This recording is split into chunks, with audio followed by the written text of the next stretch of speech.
Hi, I'm Ted. Today I'm going to show you how to use Excel to calculate probabilities.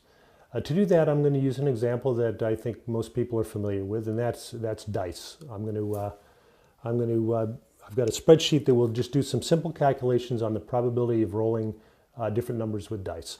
So if you take a look at my spreadsheet, I've got a little table here, and on the top it's the different numbers that you could roll on the first die.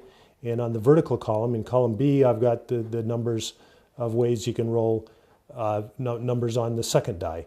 The important concept here, and it's an important concept in probability, is that the roll of each die is an independent event. If you roll the first die, the probability of rolling each of the numbers on the second die is still 1 out of 6 for each of the numbers. So the table is the sum of the two, and it's just, I've just got a formula here. You can see it's just the number in the row 2 times the corresponding number in column B. And I'm going to use those numbers. I'm going to use this little table to calculate the probabilities over here. So any probability is just the number of chances, the number of ways that something can happen, divided by the number of all the different things that can happen. So the number of chances, and that means the number of ways that you can roll the number 2, we're going to put a formula in here, and it's going to be a formula called count if. So we're going to say equals count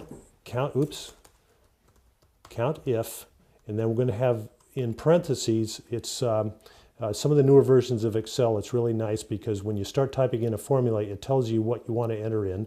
So the first thing we want to enter in is the range. That's all the things we want to count. So I'm just going to draw a box around those 36 numbers in my table. And the other thing I'm going to do, if you've used Excel a little bit, you'll know this is very important, is I'm going to put dollar signs before all the letters and numbers specifying the range, and that will tell me, tell Excel that when I copy that formula, those numbers, those references are not to be changed, because we always want to count with that same box of 6 by 6. Oops, and I forgot to type the rest of the formula. So the next thing that it's looking for is the criteria, and that just means what it is we want. And we want to count the numbers if it equals the contents of J3, which is where our number of 2 is. So what this is saying is we're going to count all of the number of cells in the range C3 to C8 where the value equals 2. So we want basically all the ways that we can roll 2 with the dice. Now, one thing we want to do before we copy this formula is go up into the formula and put dollar signs before all the letters and numbers in the range, because we don't want it to change when we copy the cell, when we copy the formula. So there we go. Now we're just going to go to the bottom right of this cell and drag it down, and that just copies the formula to all the other lines with the corresponding, where it counts the number of ways of each of the rolls can come up.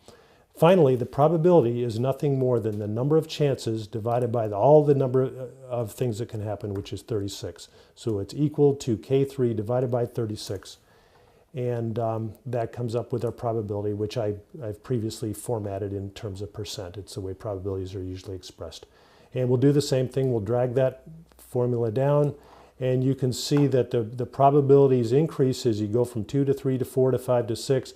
The highest probability is 7, because there are 6 ways you can roll it. It's a 16.7% probability of rolling a 7, and then you go back down until you get to 12, and this probability of getting a 12 is the same as the probability of rolling a 2. So I hope this has been helpful. I'm Ted, and today I showed you how to use Excel to calculate probabilities. Thank you for watching.